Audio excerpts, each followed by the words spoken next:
Court practice news में आपका स्वागत है। मैं हूं आपका होस्ट और मैं हूं आपकी एक्सपर्ट। आज 9 फरवरी 2026 है और पिछले कुछ दिनों में कानूनी दुनिया में काफी हलचल रही है। जी, बहुत कुछ हुआ है। सुप्रीम कोर्ट से लेकर हाई कोर्ट्स तक कई बड़े और दिलचस्प मामले सामने आए हैं। बिल्कुल, तो आज हम इन्हीं खबरों की गहराई में उतरेंगे, सुप्रीम कोर्ट के बड़े फैसलों से लेकर हाई कोर्ट की कुछ बहुत महत्वपूर्ण टिप्पणियों तक, और मनोरंजन जगत के जो कानूनी विवाद है उन पर भी नजर डालेंगे। तो चलिए शुरू करते हैं। सबसे पहले सुप्रीम कोर्ट की बात करते हैं। एक बड़ा मामला बिहार चुनाव से जुड़ा था। हाँ, जन सुराज पार्टी की याचिका, जिसे खारिज कर दिया गया। उन्होंने कैश फॉर वोट का आरोप लगाया था। जी, और यहाँ सबसे दिलचस्प बात थी अदालत की टिप्पणी। क्या कहा कोर्ट ने? उन्होंने कहा, लोगों ने आपको खारिज कर दिया। मतलब साफ है कि अदालतें चुनावी मामलों में ज्यादा दखल देने से बचती हैं। सही बात है। अच्छा, एक और बहुत ही संवेदनशील मामले में सुप्रीम कोर्ट ने एक नाबालिग को 30 हफ्तों की प्रेगनेंसी खत्म करने की इजाजत दी है। जी, ये एक बहुत ही महत्वपूर्ण फैसला है। अदालत का तर्क क्या था इसके पीछे? अदालत ने बहुत साफ कहा कि किसी भी महिला को और खासकर एक नाबालिग को अनचाही प्रेगनेंसी जारी रखने के लिए मजबूर नहीं किया जा सकता। ये तो एक तरह से महिलाओं के प्रजनन स्वायत्तता के अधिकार को और मजबूत करता है ना? बिल्कुल, ये फैसला दिखाता है कि अदालतें व्यक्तिगत स्वतंत्रता को कितना ज्यादा महत्व दे रही हैं। और घर खरीदारों के लिए भी एक बहुत बड़ी राहत की खबर है। हाँ, ये बहुत अहम है। सुप्रीम कोर्ट ने कहा है कि अगर कोई अपना फ्लैट किराए पर भी दे तब भी वो एक उपभोक्ता ही माना जाएगा। जी, और वो बिल्डर के खिलाफ शिकायत कर सकता है। इससे पहले ऐसा नहीं था। नहीं? NCDRC का एक पुराना आदेश था जो इसे कमर्शियल उद्देश्य मानता था। अच्छा, वो स्पीकर वाला मामला। हाँ, सुप्रीम कोर्ट ने विधानसभा स्पीकर को लंबित अयोग्यता के मामलों पर फैसला लेने का आदेश दिया है। सिर्फ आदेश नहीं, एक तरह से अल्टीमेटम दिया है, 3 हफ्तों का समय। और ये भी कहा है कि अगर ऐसा नहीं किया तो अवमानना की कार्रवाई होगी। जी, ये दिखाता है कि अदालतें अब राजनीतिक देरी को बर्दाश्त करने के मूड में नहीं है। चलिए अब हाई कोर्ट्स की तरफ चलते हैं। इलाहाबाद हाई कोर्ट का एक फैसला काफी चर्चा में है। हाँ, वो छात्र वाला मामला जहाँ उसे एक तख्ती लेकर खड़ा होने को कहा गया था। मैं दुर्व्यवहार नहीं करूंगा। जी, और हाई कोर्ट ने इस सजा को अपमानजनक बताते हुए रद्द कर दिया। ये एक बहुत जरूरी टिप्पणी है। मतलब सजा देने की भी एक सीमा होनी चाहिए। बिल्कुल, ये व्यक्ति की गरिमा के अधिकार पर जोर देता है। उधर दक्षिण में मद्रास हाई कोर्ट ने एक्टर और राजनेता विजय पर लगे टैक्स जुर्माने को बरकरार रखा है। हाँ, ये मामला काफी पुराना है, 2015-16 का 1.5 करोड़ रुपए का जुर्माना है। और मामला था 15 करोड़ की अघोषित आय का। जी, अदालत ने पाया कि आयकर विभाग का जो नोटिस था वो तय समय सीमा के अंदर ही जारी हुआ था, तो जुर्माना वैध माना गया। सही है। मुंबई से भी एक खबर है।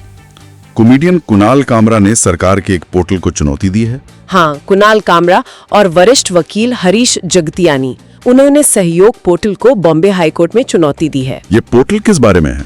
देखिए, उनका तर्क ये है कि ये पोर्टल सरकारी अधिकारियों को ऑनलाइन कंटेंट हटाने की कह सकते हैं कि असीमित शक्ति देता है। मतलब कोई सुरक्षा उपाय नहीं है? बिल्कुल, और ये सीधे सीधे अभिव्यक्ति की आजादी के खिलाफ है। एक और काफी चौंकाने वाली खबर झारखंड से है।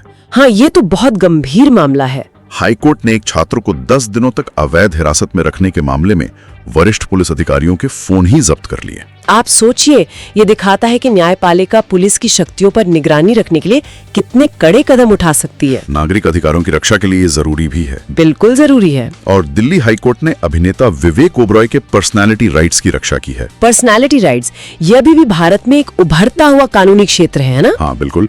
इसका मतलब है कि किसी भी प्रसिद्ध व्यक्ति के नाम, आवाज या तस्वीर का इस्तेमाल उनकी इजाजत के बिना व्यवसायिक लाभ के लिए नहीं किया जा सकता। सही।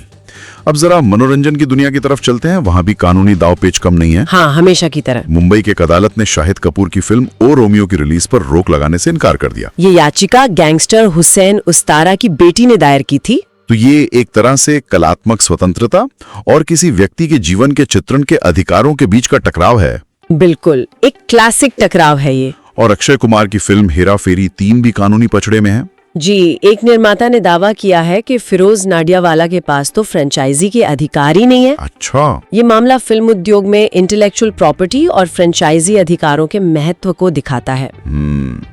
और जम्मू कश्मीर हाईकोर्ट ने फिल्म आर्टिकल 370 के निर्माताओं के खिलाफ मानहानि की कार्रवाई पर रोक लगा दी है। जी, फिलहाल के लिए रोक लगा दी है। चलिए कुछ और चर्चित मामलों पे भी नजर डालते हैं। ठीक है। दिल्ली की एक अदालत ने सागर धनखड़ हत्याकांड में ओलंपियन सुशील कुमार को जमानत देने से इनकार कर दिया है। ये मामला दिखाता है कि आरोप कितने गंभीर हैं, और जब आरोप गंभीर हो तो जमानत मिलना कितना मुश्किल होता है, चाहे आरोपी कोई भी हो। सही बात है।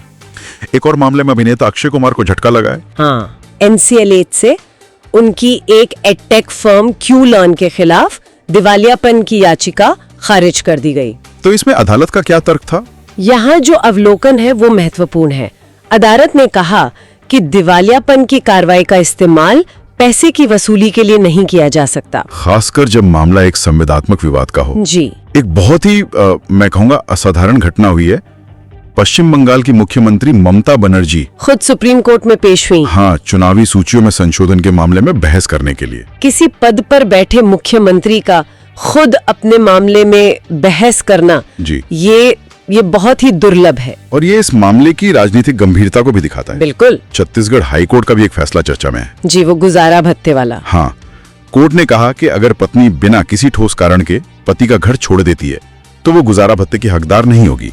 ये फैसला भी काफी बहस को जन्म दे सकता है। और अंत में चलिए कुछ और सुर्खियां तेजी से देख लेते हैं। ठीक है। इलाहाबाद हाईकोर्ट ने 42 साल बाद एक 100 वर्षीय व्यक्ति को हत्या के मामले से बरी कर दिया। 42 साल, आप सोचिए जरा। बॉम्बे हाईकोर्ट ने गैंगस्टर अबू सलेम को पैरोल देने से इनकार कर दिया है। ये अपेक्षित था। और अभिनेता राजपाल यादव ने चेक बाउंस मामलों में राहत न मिलने के बाद तिहाड़ जेल में सरेंडर कर दिया है।